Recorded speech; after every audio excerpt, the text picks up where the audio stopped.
When dealing with images, tensors become even more intuitive. An image can be represented as a three-dimensional tensor: height, width, and channel. If you have a batch of images, you add another dimension at the front for batch size. Convolutional neural networks apply filters, which are themselves small tensors, across the spatial dimensions of the input tensor. The convolution operation systematically combines regions of the input tensor with a filter tensor to produce a new tensor representing feature maps. Even though convolution is often described geometrically, computationally it is a structured tensor operation. In natural language processing, sequences of tokens are often represented as tensors as well. You might start with a sequence of token indices, which is a one-dimensional tensor. An embedding layer transforms these indices into a two-dimensional tensor where each token is mapped to a vector of real numbers. If you process a batch of sequences, you end up with a three-dimensional tensor: batch size, sequence length, embedding dimension. Transformer models operate by applying attention mechanisms, which compute relationships between elements in these tensors and produce new tensors of the same or related shapes. Reshaping is another fundamental operation on tensors. Reshaping changes how we interpret the same underlying data without changing the data itself. For example, flattening an image tensor into a one-dimensional tensor is simply a reinterpretation of its structure. As long as the total number of elements remains the same, reshaping can be done without copying data. This is heavily used when transitioning from convolutional layers to fully connected layers in neural networks. There is also the concept of permutation or transposition of dimensions. This operation changes the order of axes in a tensor. For instance, some frameworks expect image tensors in a format where channels come first, while others expect channels last. Permuting dimensions reorganizes the tensor's interpretation without changing the underlying values. However, depending on the framework and memory layout, such operations may or may not require copying data. When training large models, memory management becomes critical. Tensors can consume enormous amounts of memory, especially when storing intermediate activations for backpropagation. Techniques such as gradient checkpointing trade computation for memory by recomputing some tensor values during the backward pass instead of storing them. Mixed precision training reduces memory usage by using lower precision tensor data types where possible. These optimizations are all about managing tensors efficiently. Distributed training adds another layer of complexity.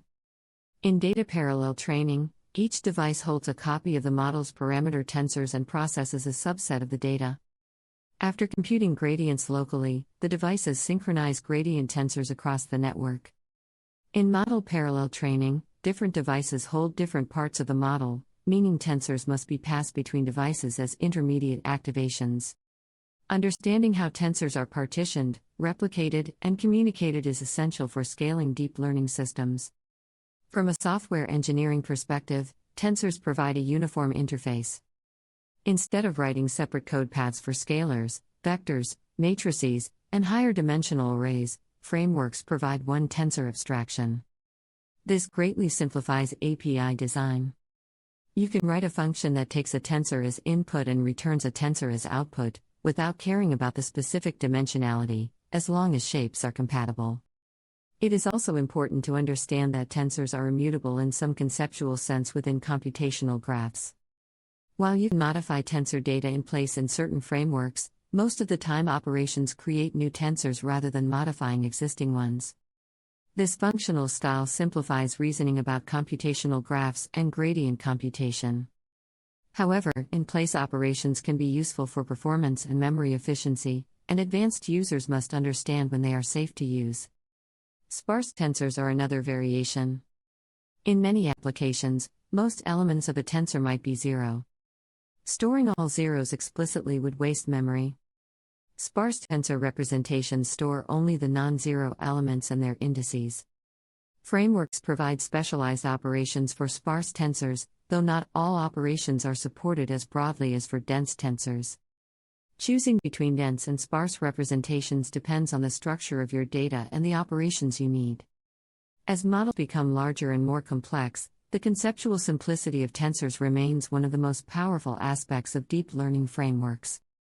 Whether you are implementing a convolutional network, a recurrent network, a transformer, or a graph neural network, the building blocks are always tensors and operations on tensors. This uniformity enables rapid experimentation and abstraction. One subtle but important idea is that tensors can represent not only data but also parameters and gradients.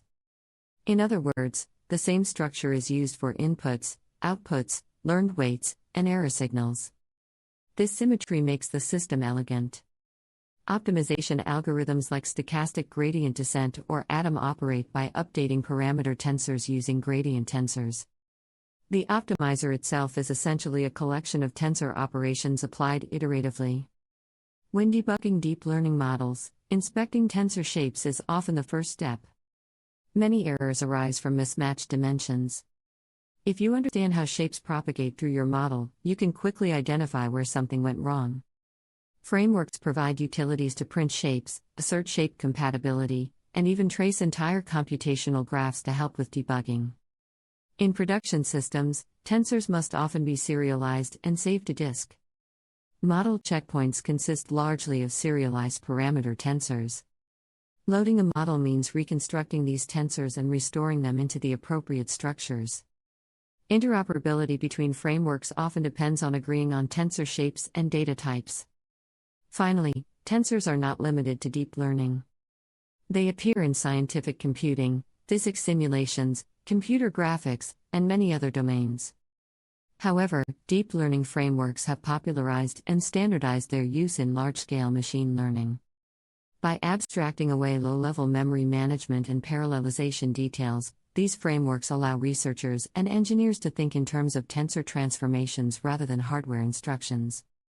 If you internalize the idea that a deep learning model is a structured program that transforms input tensors into output tensors through a series of intermediate tensor operations, you gain a powerful mental model. You stop seeing layers as mysterious objects and start seeing them as parameterized tensor functions. You understand that training is simply adjusting certain tensors so that the overall transformation behaves as desired. At its core, everything reduces to tensors, their shapes, their data types, their memory layout, their device placement, and the operations that transform them. Mastering tensors means mastering the foundation of modern deep learning systems. If you find this video exciting, please like, subscribe, and turn on notifications. See you in the next AI for Beginners educational video.